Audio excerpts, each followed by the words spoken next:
दोस्तों, नमस्ते, प्रणाम करती हूँ। मैं सुमित्रा यादव अपने यूट्यूब चैनल पे आप सभी दर्शकों का स्वागत वंदन करती हूँ। मेरे चैनल का नाम है सुमित्रा सोहर 001 और ये एक प्यारा सा गारी गीत लेकर आई हूँ। बहुत बढ़िया धमाकेदार गारी गीत है। इसको सुनना, फुल वॉच करके लास्ट तक बने रहना, जब भी गारी गीत सुनने का आनंद आएगा।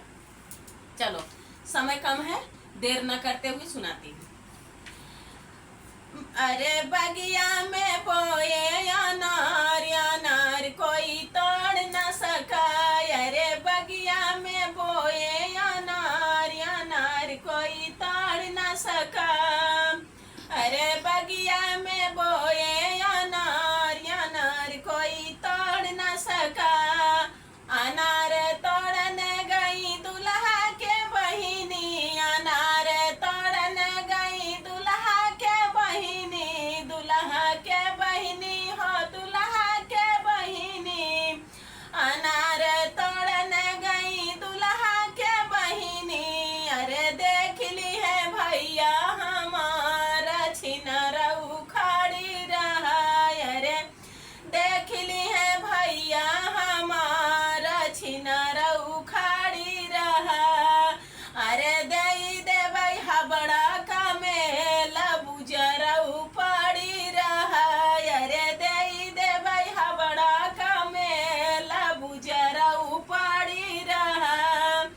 अरे बगिया में बोए अनार कोई तोड़ न सका। अरे बगिया में बोए अनार कोई तोड़ न सका। अनार तोड़ने गई दुल्हा कई मौसी, अनार तोड़ने गई दुल्हा कई मौसी, दुल्हा कई मौसी हो दुल्हा कई मौसी। अनार तोड़ने गई दुल्हा कई मौसी। अरे देख ली है चाचा हमारा छिनर उखाड़ी रहा। अरे देख ली है चाचा हमारा छिनर उखाड़ी रहा। अरे दई देवई हबड़ा का मेला बुजर उपाड़ी रहा। अरे दई देवई हबड़ा का मेला बुजर उपाड़ी रहा। अरे बगिया में बोए अनार कोई तोड़ न सका। अरे बगिया में बोए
गारी गीत कैसा लगा कमेंट करके जरूर बताना, और फुल वॉच करके सुनना, बहुत सारा प्यार दुलार आशीर्वाद देना, खूब सपोर्ट करना।